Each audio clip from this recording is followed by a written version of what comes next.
Meron din ba kayong mga piyaw na bracelet katulad nito? So ako kasi nung una akala ko basta pag sinuot okay na. So mali ako doon at ngayon nga i-share ko sa inyo yung mga ibang information na nalaman ko tungkol dito sa piyaw. Kaya naman eto na, i-flex ko. So kailangan daw isuot siya dito sa may kaliwa. By the way, naka-mirror ako ha. So ito yung aking kaliwa. Para kumbaga tuloy-tuloy daw ang swerte, ganon. At pangalawa naman, dapat pag sinuot nyo to, dapat yung head niya is naka-outward. So, paano mo malalaman yung inward and outward direction? Ganito lang yan.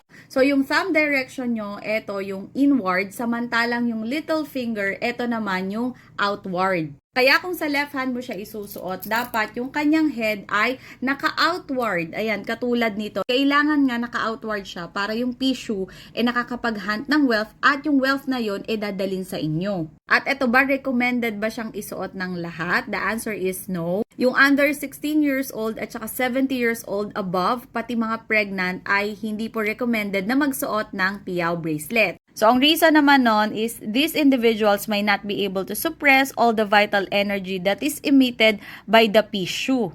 Kasi si Pishu nga ay pinaniniwalaan na fierce creature.